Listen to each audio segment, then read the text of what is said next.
This is FestivalPass Stories, a podcast series is told by the people who create and make festivals come to life. You will go behind the stage, kitchen, or studio door to hear the stories of passion and inspiration that started some of the world's most beloved festivals. Hear the startup stories and how an idea went from what if to what's next. All right, friends. Yes, welcome back. This is the FestivalPass Stories podcast. We are, as always, presented by Dos Hombres, the award-winning artisanal mezcal meant to be shared. Created by Aaron Paul, Brian Cranston, and Mezcalario Gregorio Velasco. Have a drink on us, or with us, I should say, really, because you're going to have to be the one buying it, not us, at doshombres.com/delivery, and get some merch while you're there, too. And friends, if you ever wanted the opportunity to invest in a product early, that could be the next Airbnb. I mean, tell me more when you say Airbnb. To learn why entrepreneurs and celebrities with exits approaching $10 billion have already invested in Festival Pass, go to invest.festivalpass.com to learn more. Festival friends, summer means a lot of things, freedom, vacation. But here at Festival Pass, we have only one thing on the mind: music festivals of all kind. And my guest today is the founder of one of the best, most exciting festivals to happen this summer, most exciting music festivals that happen this summer. It is the electronic dance party that won't quit. It is Base Camp, and this is version 6. So please welcome the great and fabulous Paul Reeder. Paul, what's going on? Thank you. I appreciate you having me on. This is great. Great introduction, by the way. Oh, thank you. I appreciate it. Okay. So the company overall is called Base Camp Festival Inc. And we love anything that has festival in it. So that's right. But look, you're also the founder of PRE Presents. You guys produce 150 plus shows. We could get into all of those, but take us back. Take us back to how not only did the company start, but take us back further and tell us how you got your start in the live music business, the live music festival business. Sure. Well, we can, in a nutshell, without boring too much. I went to college, and part of my school had a student body council for entertainment, which I joined immediately and was with that council for 4 years. We booked the big arenas at the college. I worked with promoters. I ended up doing internships with a local promoter and just became fascinated with the process. When I graduated college, I went to go work for Caesars as an entertainment buyer. So I was local. I started in Lake Tahoe at Caesars and then worked my way up in the company to be their primary talent buyer for all of the Caesars properties. And my title was Vice President of Entertainment for Caesars. Not bad. When Harrah's bought Caesars, that was kind of my exit strategy to move on and start my own company. So I took what they had to offer and scooted out of corporate and started PR Entertainment, which started producing, stage productions, major concerts. We created the Lake Tahoe Reggae Festival. We created the Lake Tahoe Bluegrass Festival. And then we created Base Camp Festival in 2013. And that was kind of the beginning. But way back in the Caesars days, we started promoting electronic music when no one else was doing it. I've always been a fan. I started in college being fans of even, kind of the electronic sounding groups like New Order and Depeche Mode and that kind of genre. And then when stuff DJ right there. When the DJ stuff started coming in, I said, you know what? We need a younger crowd to come into Caesars. We're booking all these old staunch casino acts. Let's book some young and get the young people in here, the skiers and snowboarders in Tahoe. So I reached out to Paul Morris at the time with AM Only. And they were the biggest electronic agency in the country. And started having dialogue with him about the kind of the godfather of electronic music, Paul Oakenfold. And I was a huge fan of Paul's. Oh, yeah. And, he was very hesitant about taking a casino gig. He thought that's where artists went to go die, right? Right, yeah. But we did it. Anka and so on. He's like, I'm not exactly. Paul Anka. Tony Bennett, Paul Anka, but Paul Oakenfold was really a stretch for Caesars. And I think the founders of Caesars were probably rolling over his grave to find out we've been promoting electronic dance music in their precious showroom to their gamblers. But we ended up the big room at Caesars. Yeah, the big room. We ended up selling it out. And Paul did great. We became really good friends after that and started doing a lot of business together. But it was a huge success. And that kind of started the whole electronics scene. We booked Tiesto next at Caesars. Yeah. And then Porter Robinson at Caesars. And then I created Basecamp Festival, like an all-day. It was Excision, Adventure Club, Seven Lions. It was a big lineup. We ended up selling it out. It was like 6,000 people. But that was the start in 2013 for Basecamp. So was Paul confirmed, was he the first one like in residence, in quotes, so to speak, in a Vegas style casino? He was the very first resident, not with us. He went to the Palms, but that was his very first residency at Rain, which was a big nightclub there at the Palms. I don't know if you remember that or not. I do. I spent too much time there, actually. I still paying off some credit card bills. I'd like to think that I had something to do with, starting the ball rolling and booking DJs in casinos. As far as I know, this was 1995. We were the first casino to book a major electronic dance music DJ in their showroom. And Paul had a great time. We were all pleased, and we started booking DJs at Caesars from then on out. Amazing. Yeah. And then you said some of these other younger acts. Back in college, how big was that arena? Was that the basketball arena? It was, yeah. It was like 10,000 seats, yeah. At Arkansas, right? Was that Arkansas? Yeah, University of Arkansas, correct. Yeah. So you had 12,000 seats there. 10,000, and then yeah. 10,000, okay. Yeah. And then at Caesars, how big was that venue? So we had an outdoor venue that sat 10,000 people. We had an indoor venue that sat, I think, 1,600, which we did shows there every week, and the typical Reba McEntire's and Brooks and Dunn, and a lot of comedy, Jerry Seinfeld. So we were negotiating and working out deals with these artists to book them at all of Caesar's properties, including Bally's and Paris and Grand and Flamingo and Caesar's, of course, and then the Hilton properties, because Hilton bought us, Starwood. So yeah, it was those are kind of the venues. And then, from there, after I left, I started, reaching out to other casinos and booking those as well. So and is that how the company started? So once you left Caesars, you were saying, look, I have all these great contacts. You've booked, I mean, how many headliners do you think that you booked while you were at Caesars? Because it wasn't just, as you said, you mentioned Jerry Seinfeld. It wasn't just the music. It was comedians. There were some off-Broadway stuff as well. Yeah, and Broadway stuff. We did like Stomp and Little Shop of Horrors, and can't remember all of them. But we were doing all different kinds of entertainment there at Caesars. And I'd say I was booking probably in the neighborhood of 160 to 180 acts a year between in the Nevada properties. Amazing. Yeah. And I saw you the Killers, Jason Mraz, 30 Seconds to Mars, Stevie Nicks, a personal favorite of my wife. She just flew to Vegas to go see Stevie Nicks for one night. So she's great. One of my favorite shows. In fact, I was showing some friends last night. My favorite picture of any of the shows that I've produced was Stevie Nicks. And she has me in a hug, and she has her head resting on my shoulder. And it's just like, I'm very proud of that moment. Yeah. Amazing. James Taylor. I'm actually my day job, or my evening job, I should say, is as an auctioneer. So tomorrow night I'm doing an event for the Boston Symphony Orchestra at BSO, which is going to be pretty amazing. John Mulaney just did his sort of comeback-ish, another show on that stage, and James Taylor and I will be sharing a stage tomorrow night. So that's kind of blowing my mind right now. He's great, and just really a great guy to work with.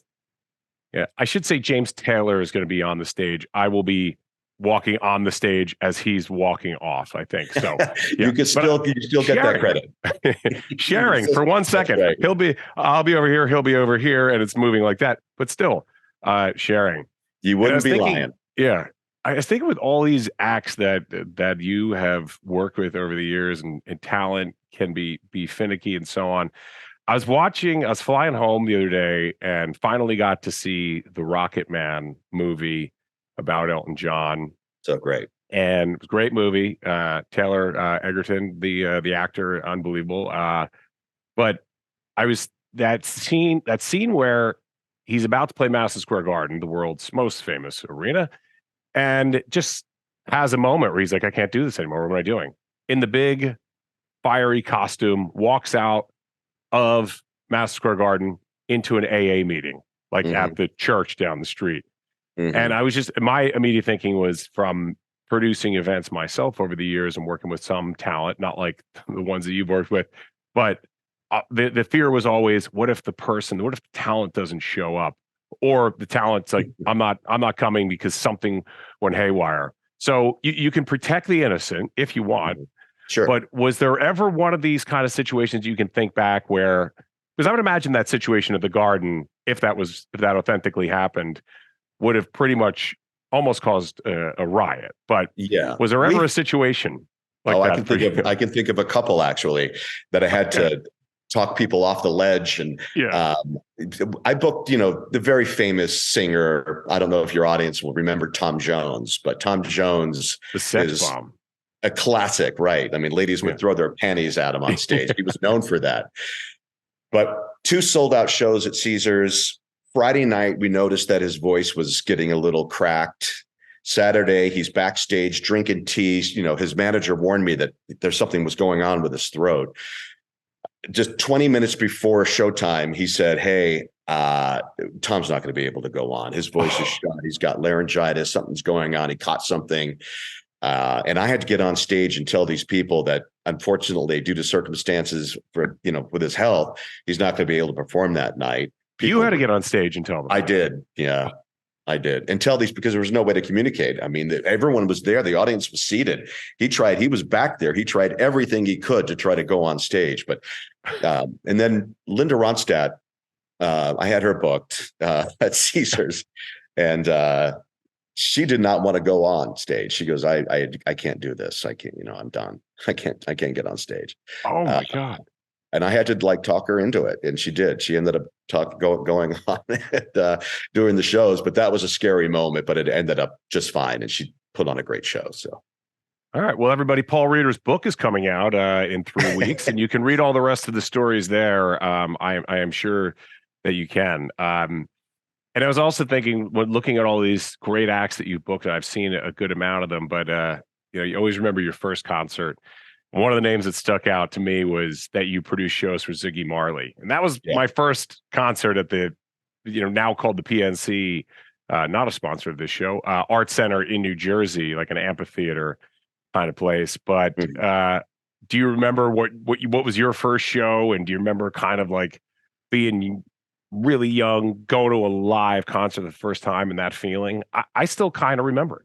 Yeah, I mean, I was just 18 when I joined the Student Council for Entertainment, and it was like, I think it was Pat Benatar and Eddie Money together, something like that.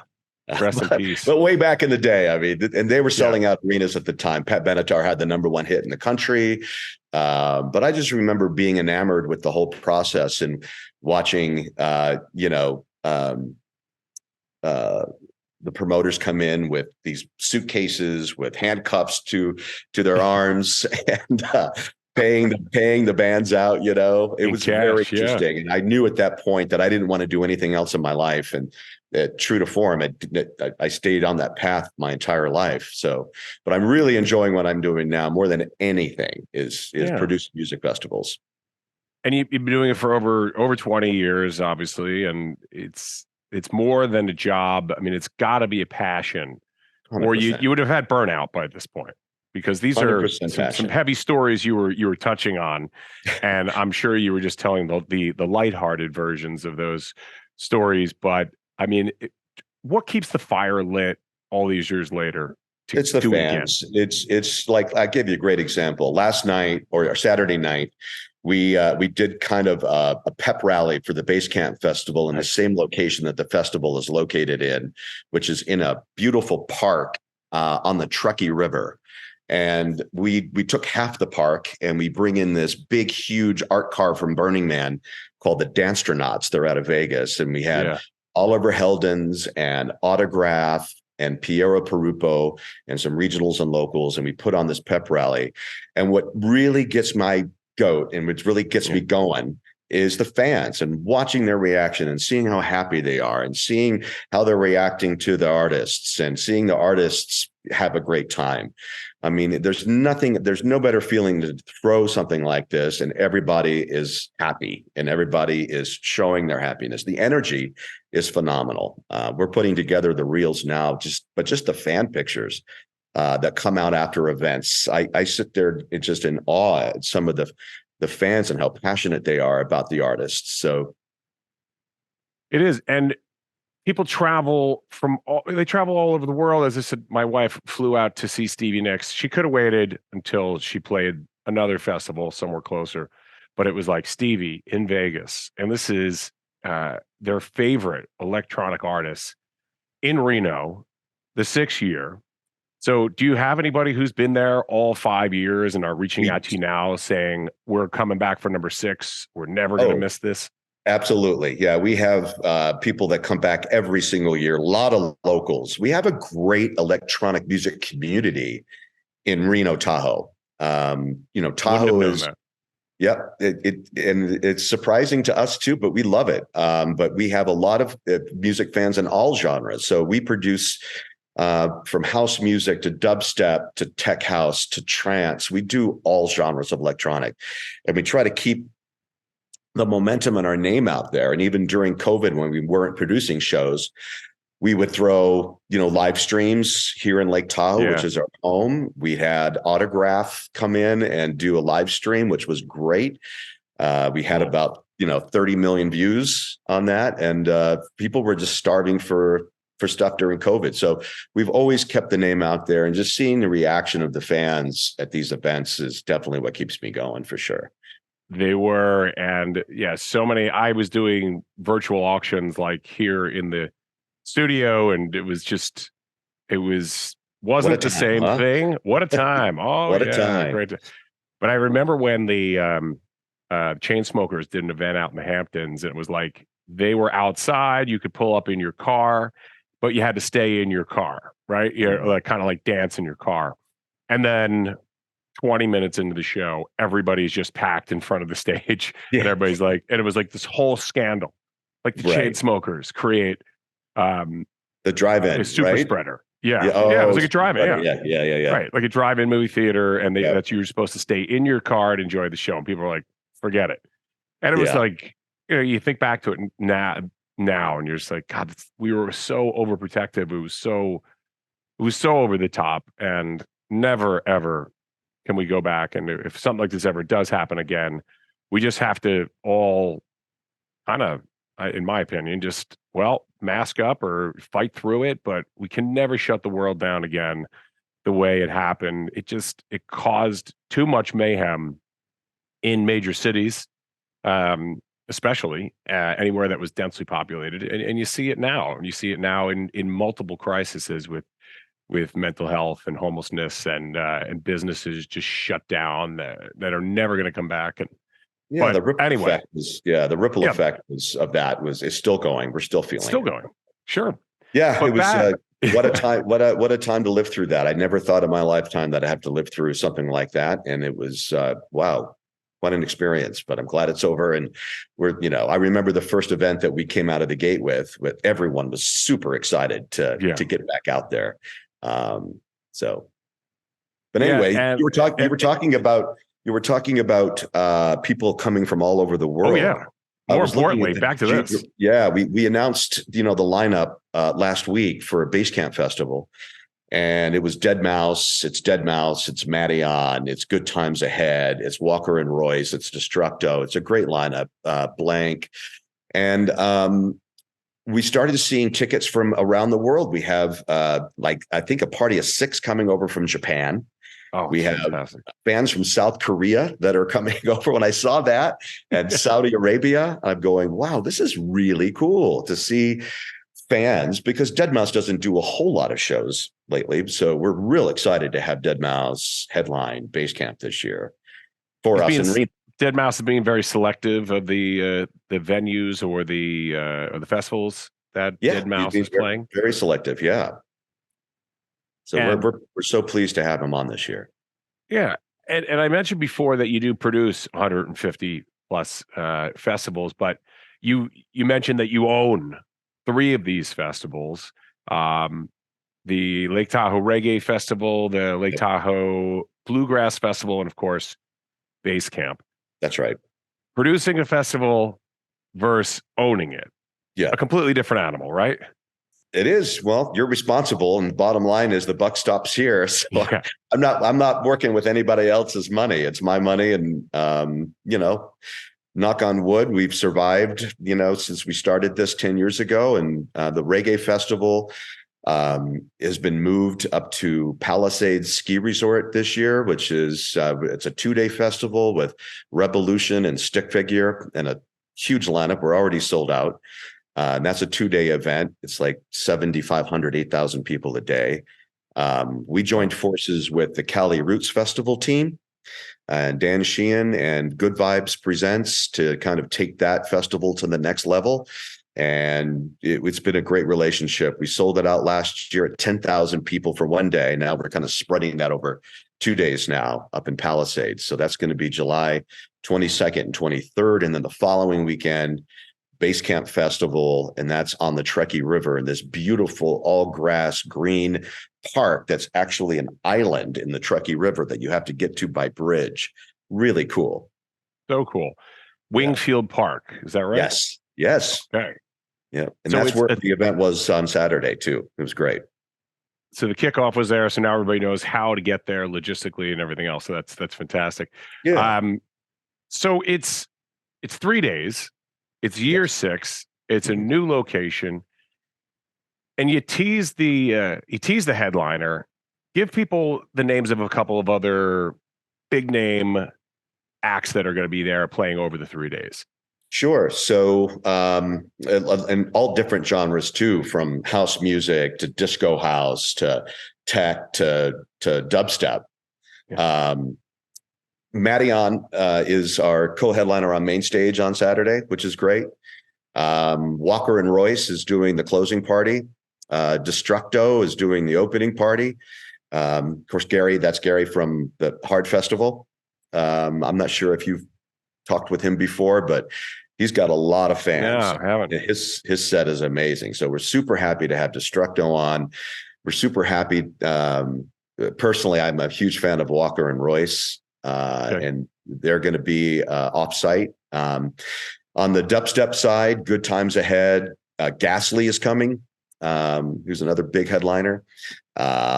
Company, Jensen. We have 75 artists over 3 days on this lineup. How do you fit it in? Well, we're spreading it over 6 venues in 3 days. So the main festival is on Saturday in Wingfield Park. We'll have 3 stages out there.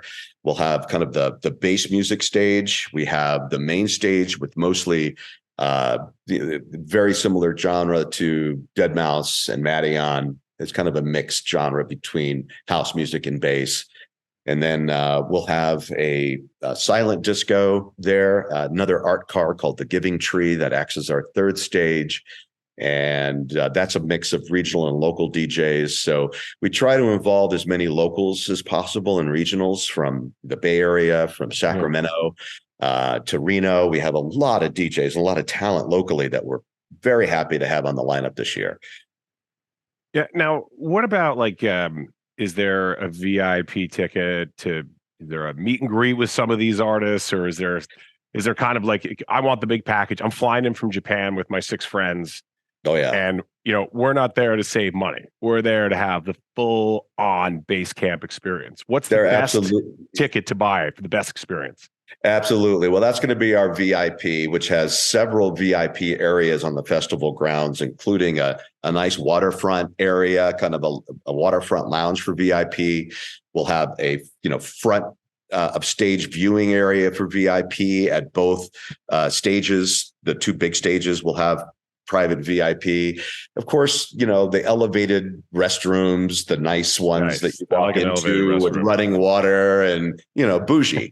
They'll have their own bars. We'll have their own bottle service. We have massage therapists in VIP to give massages while you're there. Very nice. So, and we have private food vendors inside of the VIP area. So, if you want to stay in VIP and not get out to the general admission area, you're going to be just fine. But, walking the grounds and being by the river and taking a break and bringing your blanket and putting your feet in the water and getting cool while listening to whatever stage you want to. The Wingfield Park is just this big island, and the Truckee River goes around the island.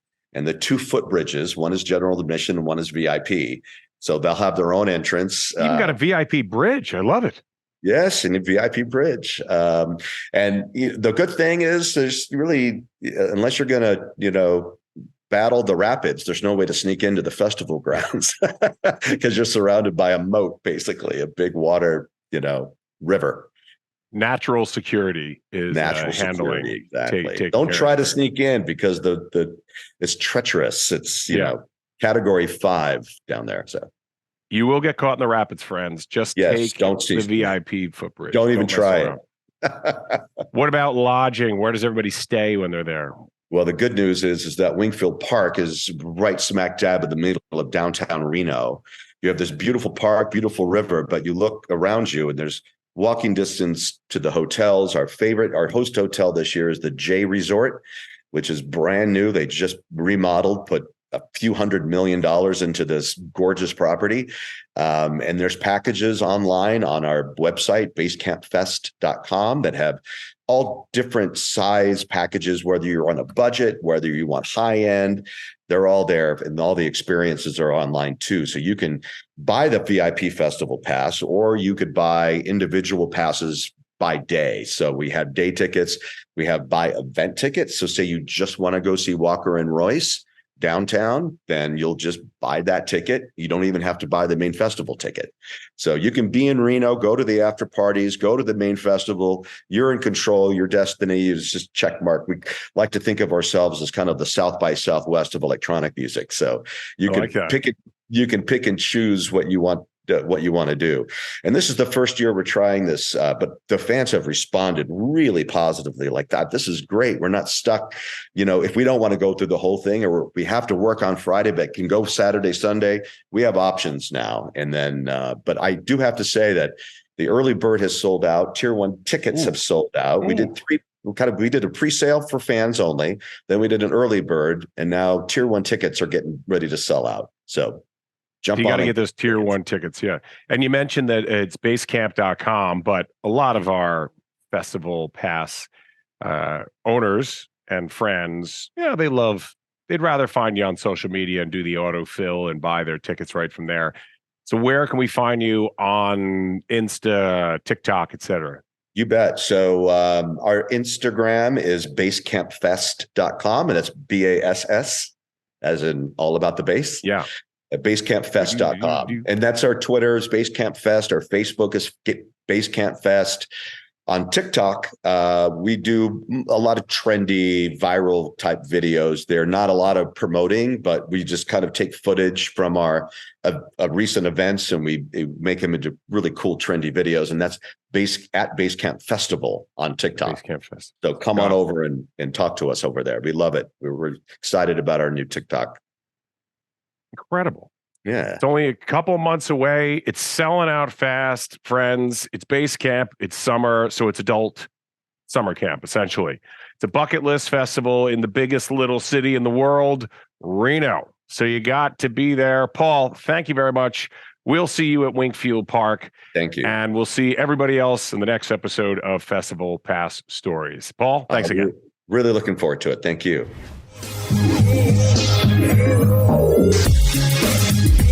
This is Festival Pass Stories, a podcast series is told by the people who create and make festivals come to life.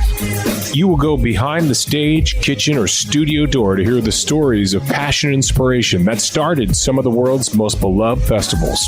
Hear the startup stories and how an idea went from what if to what's next.